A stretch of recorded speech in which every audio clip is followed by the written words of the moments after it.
installments kahit walang credit card? Release yan. That's why I love Release. You can shop online, in-store everywhere, settle there, get cash, pay later.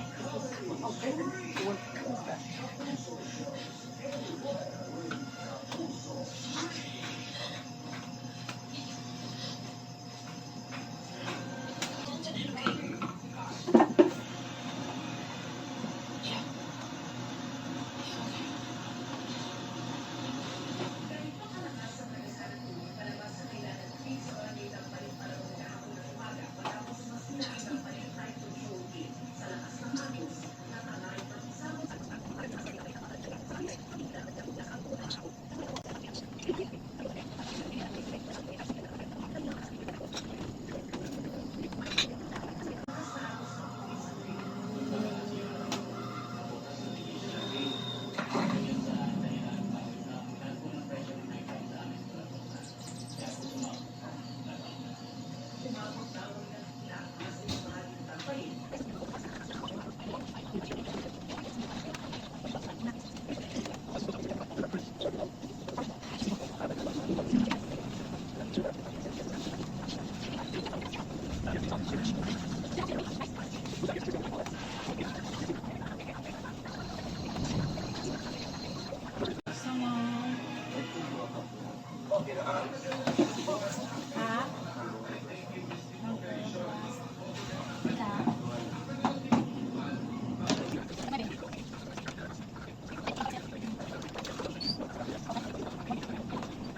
Wala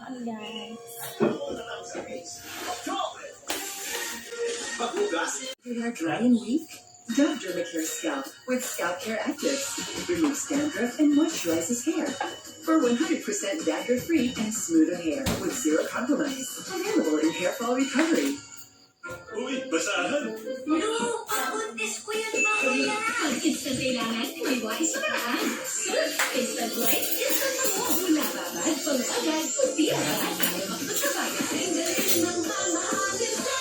Happy birthday to me, featuring random bisitas. Family, friends, workmates. Awkward kasi iba-iba. Pero nung kainan na, naging BFFs dahil sa lutuin pa.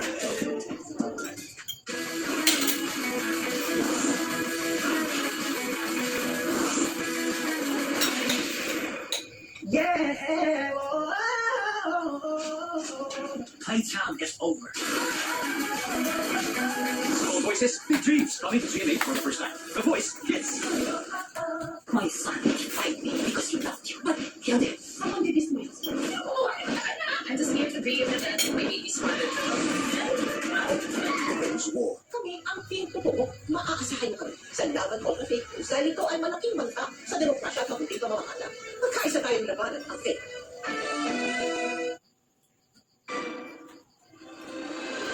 Sinampahan ng reklamo sa Ombudsman ang chairman ng COMELEC dahil sa pagpiling umano sa kumpanya na piling mag-supply ng election system na gagamitin sa 2025. Tugon nito, dinilis lang ng nagreklamo ang atensyon palayo sa maanumalyo manong 2016 election system na iniimbestigahan ng COMELEC. Nakatutok si Joseph Moro. Reklamong paglamang sa Anti-Graft Corrupt Practices Act ang sinampahan dating Congressman Edgar Alice sa Ombudsman laban ni COMELEC Chairperson George Garcia, ngayon din laban sa pitong ibang opisyal ng COMELEC ng mga miyembro ng Bills and Awards Committee. Ang regasyon ni Alice, pinabunan umano ni Garcia ang Bureau Systems Company Limited at kasama nitong kumpanya para mapunta sa kanila ang 17.9 billion pesos na kontrata para sa automated election system na gagamitin sa 2025. Ayon kay Alice, hindi umano dapat nagpabid ng bagong kontrata dahil may kontrata pa sa Smartmatic para i-refurbish ang mga ginamit na vote counting machine o VCM noong 2022 elections. Dagdag niya, binili na ito at pag-aari ng gobyerno at may warranty pa. Akin na yun eh. Diniklara lang nilang sira. Pero actually pwede pang magamit. Humiling umano ang COMELEC para ibigay ito ang kontrata sa Miro kahit wala pang opisyal na joint venture agreement at kahit wala pa umano napapatunayan track record ang Miro. Hinging ni Arisa sa Ombudsman investigahan kasuhan sila Garcia sa Sandigan Bayan. Ang end goal natin dito, hindi magamit yung Miro system na yan sapagkat napakadelikado niyan. Hindi ko ito titigilan hanggang makarating tayo sa impeachment. Ang issue sa track record at kwalifikasyon ng Miro nasa Korte Suprema na ayon sa chairman ng COMELEC. At pinangako po natin bilang pagrespeto at pagkilala sa jurisdiksyon ng Korte Suprema na hindi po tayo magsasalita ng muna tungkol sa bagay na yan. Pagtatanggol ni Garcia mas delikado kung mga lumang makina ang gagamitin sa 2025 midterm elections. Dagdag niya, dinasita ng Kongreso ang pagpapalit ng makina. Halos lahat ng mga makina na naka-standby namin para doon sa eleksyon na yan na sa pilot testing ay pumalpak. So yung sinasabing paggamit ng mga lumang makina, madaling sabihin. Pero pag nandiyan na, sino ang masisisi?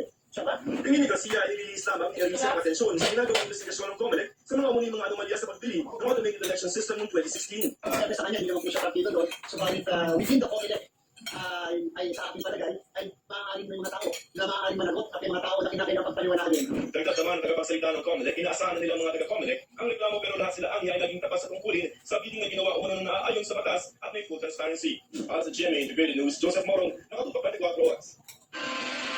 Ikinanta ng sariling anak ang kanyang ina na nagsasalang umano sa nakababatang kapatid sa online kasuhan.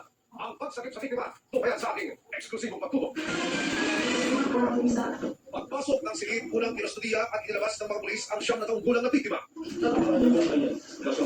Sa kanilang aresto ang 45 anyos na suspect na edad at menor de edad. Nag-ano Northern District Anti-Cybercrime po kami ma'am. Inaresto kita ma'am sa pagkakasalang sa RA 11930 at Anti-Online Sexual Abuse for Exploitation of Female NNC sa akin ma'am. Pinasok ng PNP Anti-Cybercrime Group ang inumpang hotel room na ito sa Malabo. Matapos nilang madiscovery na dito raw isinasagawa ng suspect ang isang malaswang online live show na ginagawang modelo ang sarili niyang Rico, Jisoo at Julian Ward. Ano kaya ang masasabi?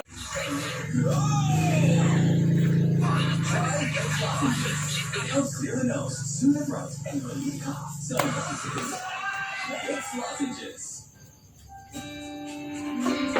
Ang creamy. Great ba yan? Smooth. Ay, bumabalat sa pepe. Talaga ba? Ang hinaw na. Ha? Iba yun ah. Kala ko great na to. Yes.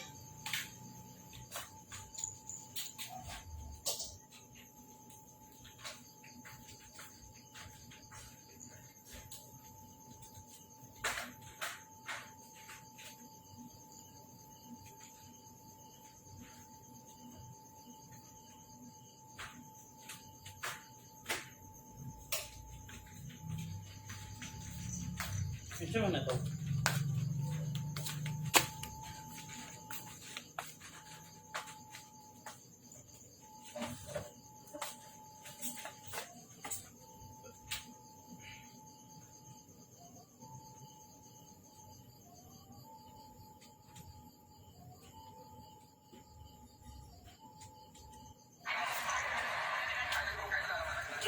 Ha